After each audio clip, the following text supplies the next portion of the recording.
I'm a firm believer in the idea that America is under demonic influence. And I know how that might sound, particularly if you don't subscribe to a supernatural worldview. It can sound crazy, it could sound anti-science like, it could sound like it's cultic speak, because in our day, we pride ourselves in being considered modern thinkers that are pretty much hell-bent on the progression of the human race, for whatever on earth that means. But the truth is, the idea of countries and governments being swayed and manipulated by spiritually dark forces dates back to antiquity. The story of the human race consists of the narrative that supernatural forces influence nations. Whether we're talking about the ancient Babylonians, Egyptians, the Greeks, Israelites, ancient Aztecs, Sumerians, or even Native Americans, the theme is pretty much the same. The people of antiquity aren't the outliers or the ignorant ones. That, in fact, would be us with our recent and more modern belief system that we've all subscribed to. And as I look out and see yet more viral threats, such as China's new mystery virus, the human metapneumovirus, HMPV, it's pretty obvious, at least to me, that there is an agenda to push the human race into a certain direction, with fear being the instigator. But it's always been this way.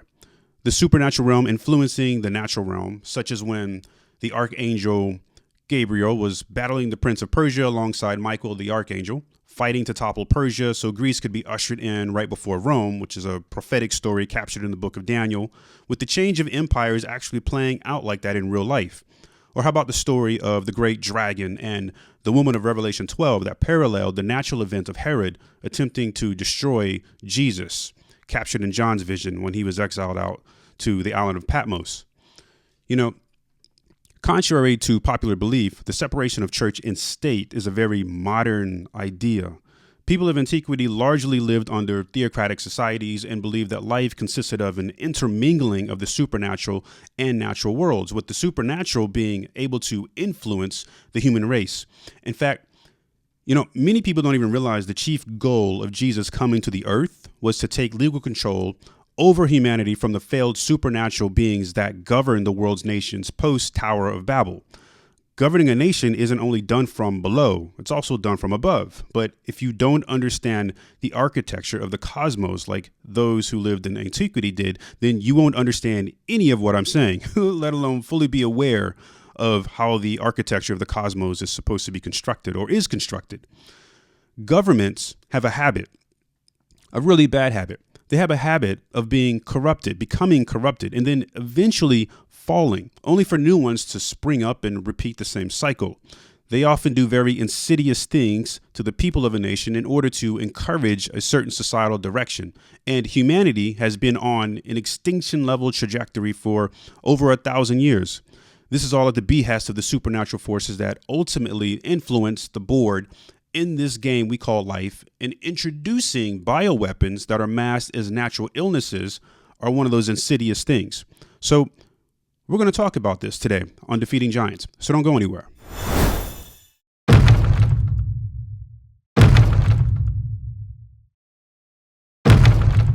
So last year, Robert Kennedy Jr. was on the Tucker Carlson show, and he said something that I will never forget. That immunizations are created to mitigate the blowback from bioweapons that leak out into the world. Now, on the surface, this may sound like crazy talk, really like heavy conspiracy talk, until you think about what happened across the globe starting in 2019 and the result that followed. The outbreak that came from a biolab in China, which resulted in Big Pharma creating a mitigation solution. So lately, I've become increasingly interested in understanding what's actually behind many of the illnesses that we face. One in particular is the flu, which is considered normal. And while we're all taught that the majority of illnesses are normal and they are naturally occurring afflictions, I don't believe that to be the case, especially when the immunization count for children have gone from about 5 to over 70 since 1962. I mean, at that rate, the new immunizations are introduced. The entire human race should have died off thousands of years ago if we needed this much protection from contagious, pathogenic viruses and bacteria. And to make matters worse, much worse, many immunizations contain ingredients such as neurotoxins, aborted fetal cells, and contaminated DNA. But medical experts say, hey, don't worry about that. No need to worry because, all of that is pretty much low risk. And I'm thinking to myself, only robots would respond with something like that. Like, this is fine. Like, there's no problem here. But that's what we're told. With all that being said, I decided to go down the rabbit hole of finding the origin for the flu, or even the cold virus for that matter. And I found myself on flu.com, an educational resource for those wanting to learn more about the flu, specifically its origins, prevention methods, latest news, and available vaccines, of course. It turns out that flu.com is sponsored by CSL, Seqirus, a biotech company and global vaccine provider with manufacturing plants in the United States, UK, as well as Australia. And they were created when their parent company, CSL Limited, acquired the Novartis influenza vaccine business and combined its vaccine subsidiary, BioCSL. CSL was established in 1916 in Australia, and when the Spanish flu struck the country just 2 years later, CSL was magically there to deliver 3 million doses of mixed bacteria vaccine. In 1944, CSL was able to produce an actual influenza vaccine, which was then deployed to Australian and British troops. In 1951, the World Health Organization designated CSL as an influenza reference lab to enhance Southern Hemisphere influenza surveillance. Eventually, in 2002, they expanded into the Northern Hemisphere, furthering their reach. Now, the website goes on to say, and I quote, "Some scientists hypothesize that humans probably acquired influenza when they began domesticating animals like birds and pigs. The rise of agriculture and permanent settlements provided ideal conditions to trigger a flu epidemic." End quote. Now, I found this hypothesis a bit wanting, considering humans have been in close contact with animals since well before domestication. I mean, evident by the hunter-gatherer age. But this doesn't answer where the flu came from or how humans actually contracted it. So I kept digging. The authors of the website reference what could be potential evidence of a flu-like virus dating back to antiquity. They go on to say, and I quote, "In his sixth book of epidemics, the Greek physician Hippocrates describes a highly contagious disease with flu-like symptoms. Modern doctors believe this may be the first reference of influenza, and so this dates back to 412 BC. However, they also make the following claim. While the flu has most likely been around for ages, no definitive historical records exist." Feels like they're talking out both sides of their mouth. Now, from what I saw in the epidemics, because I decided to pull it down and read it, Hippocrates wasn't describing what we commonly know as the flu. For starters, the illnesses that are described in the epidemics are actually prevalent in the spring and the summer, unlike in our day where fall and winter are known as the cold and flu season. Hippocrates actually goes on to say, and I quote, "The whole season being wet, cold, and northerly, people were, for the most part, healthy during winter, but early in the spring, very many, indeed the greater part, were valetudinary," which is another word from being ill, end quote. So this struck me as something that was just different, right? I mean, in our day, modern day, flu and cold season is when the seasons are cold. But what Hippocrates was saying was, no, this happened pretty much in the warmer, part of the year. Furthermore, what Hippocrates presents are cases that don't look anything like the flu. He goes on to describe what he calls a disease with symptoms such as things floating in thick, cloudy urine, hemorrhaging from the nose, black bowels, vomiting bile, people with jaundice, eye squints, and many other things. To me, this doesn't sound like the flu or the common cold or anything even close to that. So it struck me as odd that flu.com would even try to associate what Hippocrates was saying with the modern day cold or flu. The website then goes on to make several other attempts to trace the history of the flu, such as a reference to the 1357 La Fluenza epidemic. And I quote, it says, "In 1357, people called an epidemic in Florence, Italy, influenza de freddo." And I'm probably pronouncing that incorrectly, but it translates to cold influence. This may be a reference to the possible cause of the disease. That struck me as weird because, well, giving a disease or an epidemic a name does not give it causation. So never mind.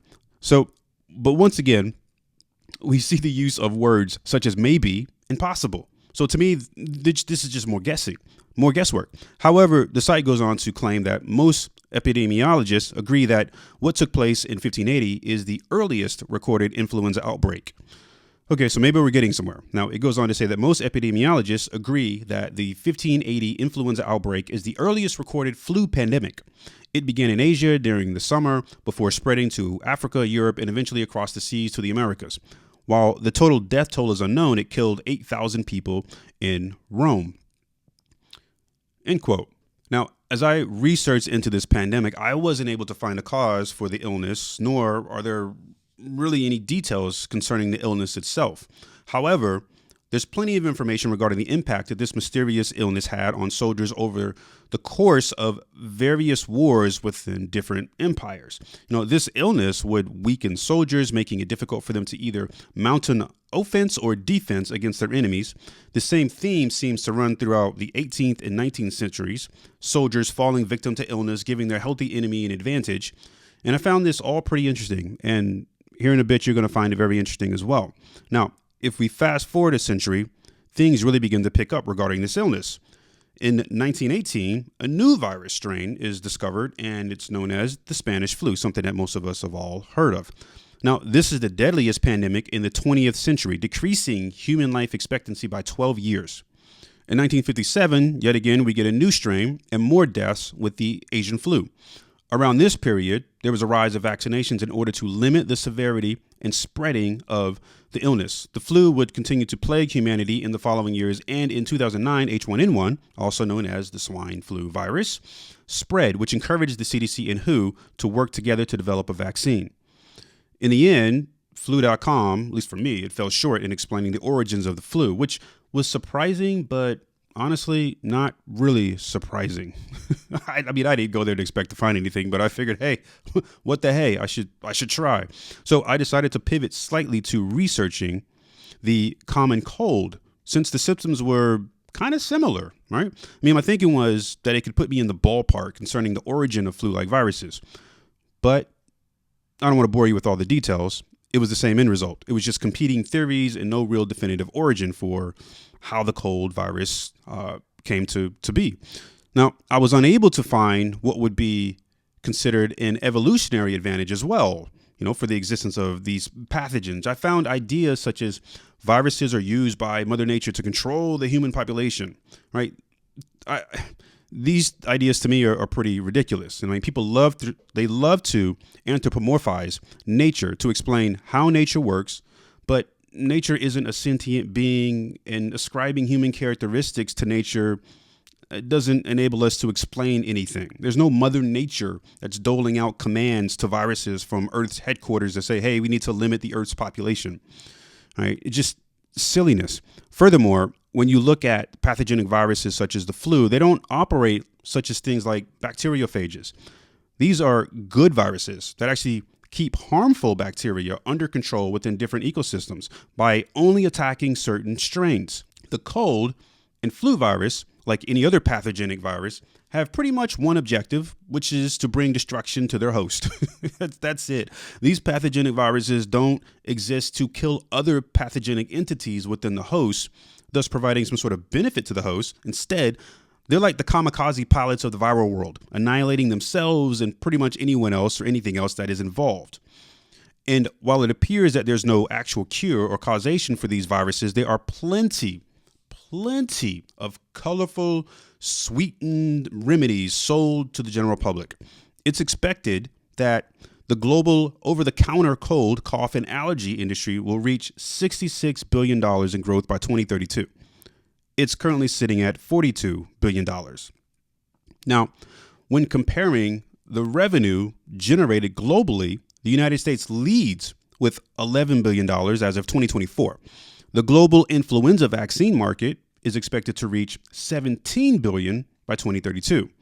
So there's a lot of money being made, whole lot of money being made to mitigate the symptoms of illnesses that apparently have no origin and also no cure. Now, all of this brings me to a certain disposition on viruses.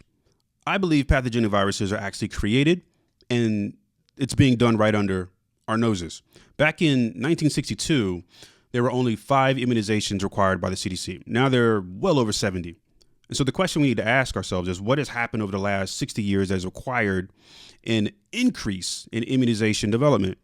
And also, why did Congress pass a measure in 1986 to remove all liability from immunization-related injuries from manufacturers?